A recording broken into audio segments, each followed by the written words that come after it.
নারায়ণগঞ্জের রূপগঞ্জ উপজেলার রূপসী এলাকায় হাজী মনির উদ্দিন ব্যাপারী কওমি মাদ্রাসার উদ্যোগে পবিত্র রবিউল আউয়াল উপলক্ষে কুরআন প্রতিযোগিতা ও পুরস্কার বিতরণী অনুষ্ঠিত হয়েছে।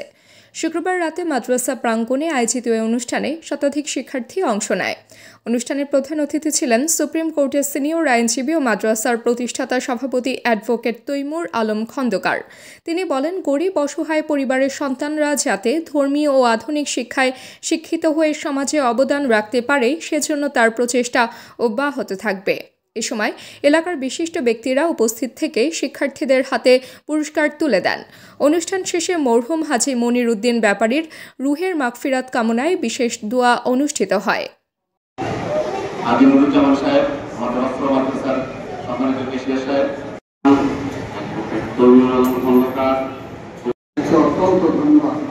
সম্মানিত উপস্থিতি এ পর্যায়ে এই সরকারের প্রতি বিগত সরকার হাসিনার প্রতি আমরা দোষক দিয়া দিল্লি বাংলাদেশে দিল্লি বানাইতে বাধ্য হয়েছে, ঠিক কিনা বলেন? সেই ইমাম বুখারী রাহমাতুল্লাহ আলাইহি জাঁকজমকপূর্ণ শান বুখারীর আলোচনা হবে, রাসূল সাল্লাল্লাহু আলাইহি ওয়াসাল্লামের হাদিসের আলোচনা হবে। সেই অনুষ্ঠানে আপনারা কি স্বতঃস্ফূর্তভাবে অংশগ্রহণ করতে রাজি আছেন?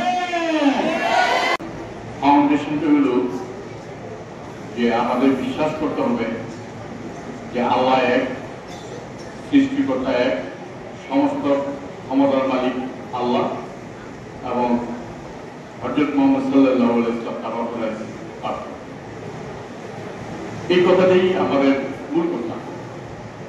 এবং হযরত মুহাম্মদ সাল্লাল্লাহু আলাইহি ওয়াসাল্লাম যে আল্লাহ প্রেরিত, সৃষ্টিকর্তা প্রেরিত, এটার প্রমাণ হলো যে উনি 1500 বছর আগে এক যেসব কথাবার্তা বলে গেছেন, এখন বৈজ্ঞানিক ভাবে সেই কথাগুলি প্রমাণ।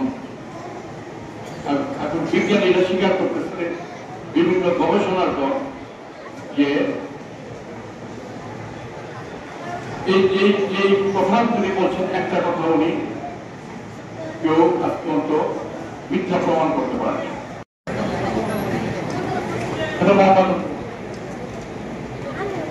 তাবাসসুম হক আনিকা, দৈনিক আজকের বাংলা। দৈনিক আজকের বাংলা .net